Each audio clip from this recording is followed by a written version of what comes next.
My first podcast, a review of Hotel California by Hollywood Undead and why they're my favorite band, and a coffee taste test. It's Storytime with Chris.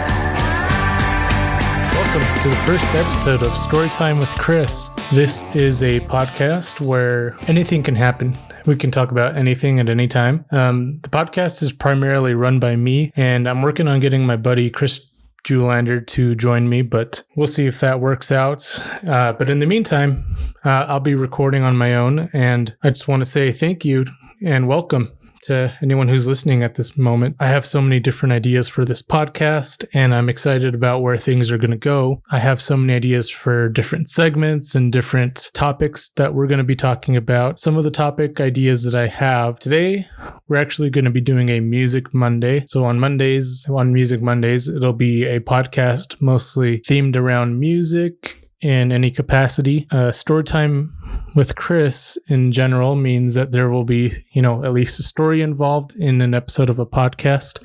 So I'll be telling the story of my favorite band today, which goes along with the Music Monday theme. And then another staple of the podcast that I'm hoping to really drive in is Coffee Time with Chris. And I'll explain a little bit more about that later on when we get there. But for now, enjoy. Thank you. Okay, today I'm going to be reviewing Hotel California, which is the newest album by Hollywood Undead. It's their 8th studio album. And before I get into that, I want to tell you the story about why Hollywood Undead has been my favorite band for a long, long time. Now, when I first started listening to Hollywood Undead, it was actually right around the time that Swan Songs came out. So I think that was 2008, 2009. Could be wrong. The first song I heard by them, it was actually Undead, and it was on the video game Madden. So as soon as I heard that, obviously it was a very squeaky clean version of the song, but it really spoke to me, and I started to listen to more of their music with my buddy Grown Up Tyson. To be pretty honest, when it comes to Hollywood Undead, I think most people, when they hear about them, they know about Swan Songs. If you're not a diehard Hollywood Undead fan, most people will say that Swan Songs is their best album ever and their most unique album ever. And for me personally, spoiler alert, it's actually my least favorite album by Hollywood Undead. Surprisingly enough, it's really good, but growing up, I listened to, a handful of songs off that album. It wasn't until they released American Tragedy that I really became a Hollywood Undead fan. So from then on out, from middle school to high school and even a few years past that, it really felt like Hollywood Undead was all I listened to. It took over my life. And for me, their music just spoke to me in different ways. And I know there are people who might say like, oh, they're not very good, blah, blah, blah. I feel like they just were never really given much of a chance after their second album. For those of you that don't know, they switched lead singers after their first album. There's a lot of drama with that, blah, blah, blah. And then they kind of switched to a different sound. And for me, it didn't really matter because their music spoke to me and I could relate to them on, maybe not exactly with what they were saying, but with the way that the songs made me feel and the way that they felt at the time. I don't know. They've always just had a special place in my heart. I'll still listen to them even to this day, and they're still my favorite band. They're incredible to listen to live. They're probably one of the best live performers that I've ever been to. If you haven't had the chance to go to one of their concerts, I highly recommend it. They kind of get grouped in a lot with metal and rock and stuff, but they have their genre. And I'll get into that when I do this review for Hotel California. But yeah, they've always just had a special place in my heart. When I was in middle school and high school, I would write lyrics, and that's the most songwriting experience that I have. So I'm by no means a music expert, but I do like their music, and it's always inspired me and it's gotten me to where I am today. So I'm very open about how much I like them, even though, they have had some issues in the past, sure. But, as they've sort of grown up and matured, I've kind of been along with them, it feels like. I know they're quite a bit older than me, but as I've matured and become an adult, I can relate to their music. Swan songs I don't relate to as much anymore. But at the same time, there's still a few songs on there that relate to events that are going on today, like Young and City. Yeah, it's kind of my story with them. It's kind of how I got my start. I can go into more details about that on a different podcast, but let's get into this review of Hotel California. All right, Hotel California. Let's get into this, shall we? So the way I'm going to be doing this is I'm going to be going song by song, starting from the first song, I guess, and moving down, to the track list until we get to the very end. Song number 1, Chaos. This was the first single released from Hotel California. My first impression of the song was it was really heavy and it was very hard hitting as well. This might be one of their heaviest songs ever, honestly. The energy throughout the entire track is electric. Chorus is such an interesting decision because of how it slows down the song. I thought it was a cool wrinkle. When I was able to experience it live for the first time, that's when it really clicked. Hollywood Undead came with Papa Roach to Salt Lake City, and when I heard the song, I knew it was going to be good live, but once you experience it and you hear the crowd get into it and you hear the live music, the live vocals and all that, it just kind of hits different. So when they played this, it kind of blew me out of the water the first time. Because of that, I believe this song deserves a solid 9. Following Chaos is World War Me. This is another hard-hitting song that blew my mind. Charlie comes out spitting some sick rhymes, and the music, particularly the piano, instantly gives me Still Dre vibes. If you hear it, let me know. But this made me think that this would be more on the rap, hip-hop side of things. But then the hook hit, and it hit really hard. I got goosebumps as soon as I heard it. Danny's voice really brought it to life. I immediately thought that the song would be amazing live, and I hope they come to Salt Lake City soon and play it. Lightning. It was pure lightning. Johnny kills the next verse as well with his usual angry, emotional rapping. The production really, shines on this verse too, with the added synthetic sounds, giving it a unique sound compared to the first verse. And then the hook comes in again. It made me want to jump up and yell. The lyrics are simple. They're easy to remember. Hollywood Undead is one of the greatest bands when it comes to writing catching, memorable hooks. And before I talk about, the bridge, breakdown, end of the song, I want to talk about the subject matter. To me, the song is about being your own worst enemy. I think we are all hard on ourselves, at least sometimes. For some people, it's every day. For others, it doesn't happen super often. The song is angry, it's emotional, and really highlights the extreme end of that feeling. To me, it is inspiring to beat myself, and that's why it's going on my workout playlist as soon as it's available. I forgot to mention that Chaos also went on my workout playlist, so let's put that out there. Anyway, back to the breakdown of the song. I won't do this for every song on the album, but spoiler alert, this was my favorite song on the album, so it deserves it to me. J-Dog starts the bridge breakdown with the deep synthesized voice that he sometimes does. And I think this was a really great creative choice because, as soon as he starts, screaming for real, it just kind of, it makes it more impactful. And I think you feel it a little bit more when he does that. It hits even harder. And then after you headbang for a couple minutes, Danny brings us home. He brings us home with, these guitar riffs that are added in. And, those guitar riffs really add some body to the last chorus. It's kind of like their song Bang Bang off their album 5. Between the absolute pure energy this song gives me, the build up to the end, the subject matter, and the vision of the live version, I rate the song a solid 10 out of 10. Actually, let's make it an 11 out of 10. It was killer. All right, song number 3, Ruin My Life. This was another very energetic song, but it had a completely different vibe compared to the first two. It's very electric. It's a dance song, house party, get wasted forward. And I don't hate it at all. Hollywood Undead is genderless. No, it's genreless. They're always roped into the metal genre of music or some subgenre of metal. So for metalheads who listen to them, this might be the song that they skip on this album, but I think it deserves a chance, honestly. Hollywood Undead has always had party, dance, get wasted songs since the very beginning, since Swan songs.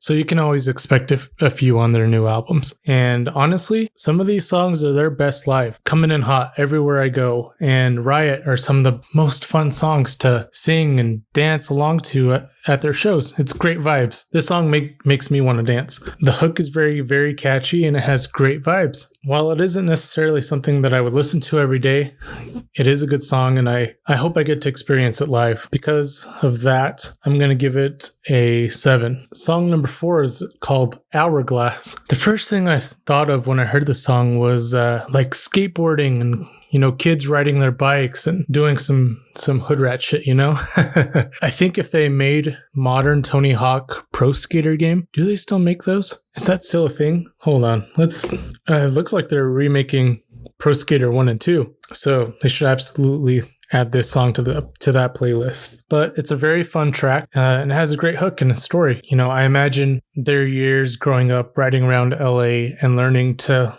live life is what inspired this song. It's a good listen and I'll give it a 7.5. Go to War, another song immediately being added to the workout playlist. The instrumental is my favorite part of the song along with the hook. No surprise there though, right? The energy Danny brings on those harder songs is always captivating, and the layered gang vocals adds an awesome element to the song. An arena sing-along would be absolutely epic. Every member is included on this song too.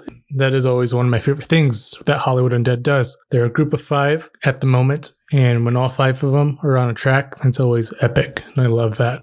This song gets better every time I listen to it, and that's why it's getting an 8.3. Song number 6 is Alone at the Top. This song was one of my wife's favorites off the album, and there's something really nostalgic about this song. The hook opens the song up and gives it an early 2000s punk rock feel. The verses by Charlie and Johnny give this song some American Tragedy vibes, honestly. A little bit of Swan songs too. The subject matter is great, and the song is positive. It's inspiring and nostalgic. This is a song that I could listen to all the time. Honestly, Danny kills it on the vocals again, and his transition between the hook and the bridge is incredible. And I always love hearing when he pushes himself on the high notes like that. So yeah, it's such a classic feeling song, and I really enjoy that it seems like on this album they really had this punk rock thing going. So we'll hear some more of that later, but because of all those things I just said, the song gets an 8.5. Wild in the Streets. This is another, really showcase of the diversity that this group has. This was the second single that dropped, and that was one of the first things I thought. It was how, creative this really was. The use of the guitars with the hip hop beats, and the rapping gave me some reminders of Swan songs. In fact, I would say this is like a modern day Swan songs song. All of the members of the band were included. It has an interesting production, and the mixing of the several genres just it brings me back to the original Hollywood Undead sound. I'm going to give this song a 7.3. Following Wild in the Streets is Dangerous. Modern gangsta rap rock. That's how I would describe this song. If I heard someone blasting this in the middle of LA, I would keep my head on a swivel. The hooks are strong and the rapping is phenomenal. A great follow-up to Wild in the Streets with some of the same elements that I mentioned before. It sounds a lot like a Swan song. Because of that, I do like it a little bit better. I'm going to give it a 7.5. All right, song number 9, Lion Eyes. Wow, what a curveball this song is. Being the sucker that I am, I saw the word lion, and I immediately thought of the original Lion song off Notes from the Underground. I thought there was going to be like a similar theme, some sort of motivational message, and probably something I could add to my workout playlist. This song is good, don't get me wrong. It's sad and emotional lyrically, but also very catchy and unique. The contrast between the lyrics and the music is such a Hollywood Undead thing to do. The music is so well put together and comes off as upbeat and theatrical, but the anger and the sadness all 3 members show, it's heart-wrenching. Everyone has gone through similar feelings. Everyone's had their heart broken. So I think we all relate to it, but the melancholic nature of the hook is haunting. Similarly to Notes from the Underground, this song has a dark, spooky, ominous overtone to it. It's a sad song, but it has an exterior that doesn't make it seem so sad. I think this is the most unique album on this album. What did I just say? This is the most unique song on this album. And while I hate that someone had to write the song, I'm glad that Hollywood Undead wrote it. This is a solid 8.2. All right, up next we have Trap God. This is the 10th song on this album, and I believe this was their third single they dropped. And to be completely honest, it didn't give me the best first impression. But this song is like a good whiskey. It gets better with age. The more and more I listened to it, the more I genuinely enjoyed it. It has a strong instrumental, and the mashup of genres and sounds is what really helps me enjoy this song. It's a fun song to sing along to, but it's not the most relatable unless you are playing GTA or a similar game. While it's not my favorite on the album, it deserves some respect, and so I'm giving it a 7. Track 11, When I Die. Catchy, relatable, slightly depressing, fun as hell to sing along with, nice message. That's how I would describe this song. The song seems to be about enjoying life, not caring. I know I may never be a millionaire, but I think the song highlights being able to be happy, even if you never get there. One may argue that Charlie never reached a milli because he spends his money on booze and drugs, but he is content with his life and his decisions.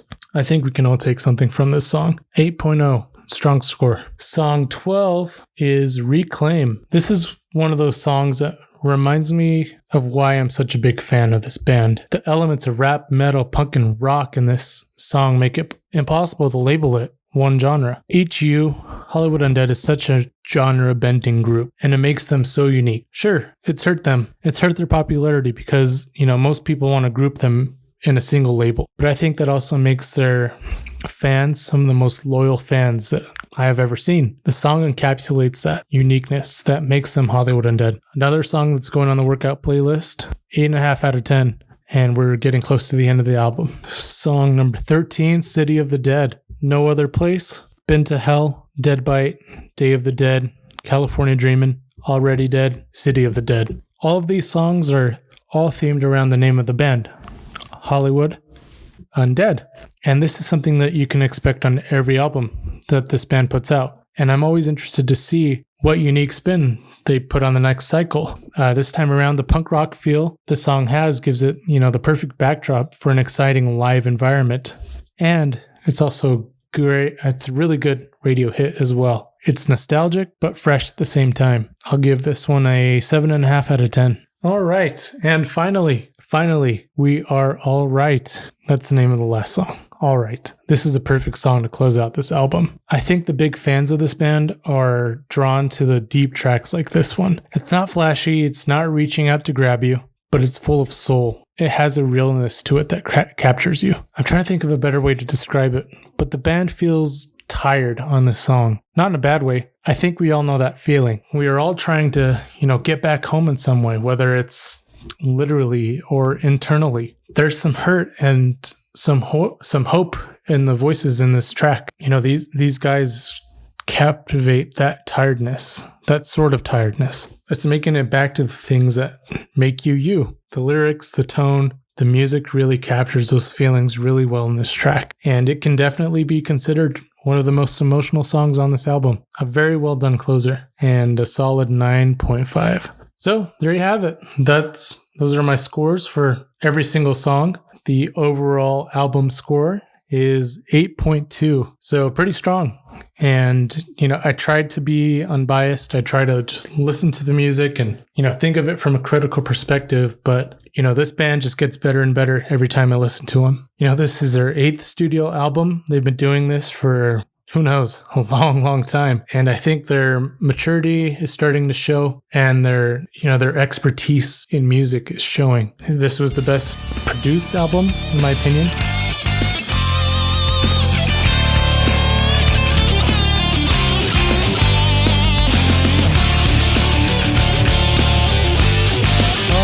Coffee Time with Chris, I'll be introducing this segment to you and giving you a little sample of what this would look like with my most recent taste test. So what is Coffee Time with Chris? When I was coming up with this idea for the podcast, one thing that I really wanted to do was have sort of segments dedicated to certain things. And one of those things that I think will be a regular thing on the podcast is coffee. So Coffee Time with Chris is just going to be, something where I can, talk about things coffee related in any way. So for example, I might do a taste test and talk about that. I might do a live taste test with a buddy and, we'll kind of talk about that in a live sort of sense. We can talk about our experiences at coffee shops. We might talk about our favorite coffee shops or, different things like that. So it's just going to be about things coffee related, and that's about it. And it'll be a regular segment, I believe, on this podcast. So stay tuned for more. And yeah, we'll see how this goes. And I'll give you my first little taste test preview. All right, so the most recent taste test that I did was Kings Peak Coffee Roasters Mount Olympus blend. This is a Central and South America blend, medium roast coffee. Yeah, a little backstory into Kings Peak. Actually, they are the same people who helped me develop my own coffee blend. They did some cupping for me. I believe that's a term. I'm not a coffee expert, FYI. Even though on my TikTok I say I'm giving my professional opinion, I'm not actually a professional coffee drinker. I wish I was, and I would be happy to be paid to do that. However, I'm a pretty casual coffee drinker. I love coffee a lot, but I couldn't tell you all the acidity level and the full bodiness or the chocolatiness or, tasting notes and stuff like that. Usually I'm not very good at that stuff. Who knows if my opinion about coffee matters, but I'm going to give it to you anyway. And for Kings Peak Coffee Roasters, if you haven't seen it on my TikTok yet, my professional review of it was that it's very good. I mean, Kings Peak does quality work. They roast all their coffees, weekly. I don't actually know exactly how often they do it, but I know it's at least weekly. So their coffee, oh my gosh, this was roasted. I'm going to open it. It's going to be a little bit loud. Just under a month ago.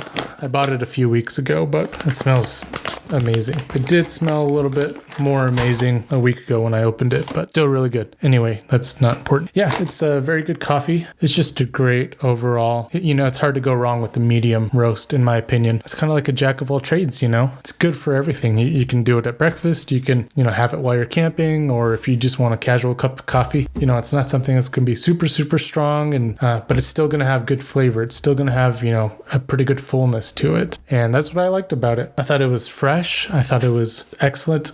Tasting notes, I would say regular coffee tasting notes. It was good. It was an excellent cup of coffee. It was a little bit bitter the first time I tried it hot, but I think I might have screwed up the way I brewed it in my Chemex. I don't know how. I usually do it all the same. I don't know what I did different, but I've had it a few times since, and it was still very good. So yeah, I would highly recommend that you check out this coffee, and let me know if you have any suggestions for coffee blends that I should try, any local coffee shops or roasters I should try. That's what this segment is all about everything coffee related. So anyway, back to the podcast.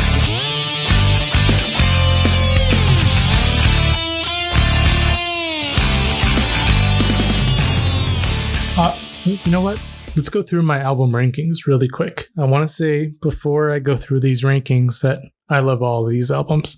All of these albums have, influenced me and, changed me and made me who I am today, or at least helped me to become who I am today. So they all have a special place in my heart, and even the ones at the bottom doesn't mean they're bad at all. In fact, there's some. It was a lot easier when there was only like 4 or 5, but now it's so hard. I'll start from the bottom. Number 8 is Swan Songs. Like I said before, it was never my favorite Hollywood Undead album. I only listened to really a few songs off of it, but I will say it's it's their most unique. They've never really gone back to that exact style, and it probably has to do with, kicking Deuce out of the band. I think the addition of Danny as their lead singer was the biggest turning point for this band. Like, Danny was an absolute upgrade. And, if Deuce had been kicked out and Charlie took over as the lead singer, this band would still be great. Danny brings them to this next level. And so, yeah, that's why, Swan Songs is number 8. Number 7 is Day of the Dead. It's a good album. I liked some more better. 5 and 6 are going to New Empire. And one of the reasons why they're above Day of the Dead is because combined, they just have more songs. And they do have a lot of, heavier songs and a lot of creativity between, how many tracks? Like 18, I want to say, between the two of those. So I really enjoyed those two. Those were their most recent before Hotel California, which is also my number 4. Now, Hotel California actually came out technically today, but I was able to get pre-access to it through the Undead Army app.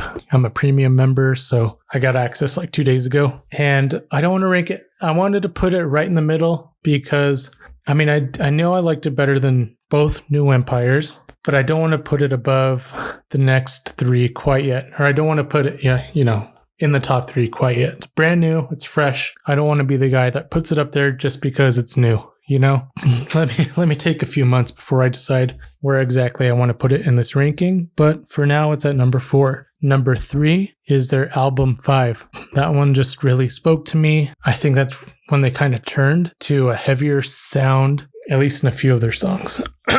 So yeah, that one really stuck out to me. Number 2 was American Tragedy. On this album, you really heard when they turned to more of a rock kind of sound. Again, they made major changes to the band, and so that's where that comes from. And it's kind of where they changed to a genre that I prefer a little bit more, which is the rock and metal genre of music. It also has a lot of nostalgia because, that's when Danny joined, and, this era is when I really started to fall in love with this band.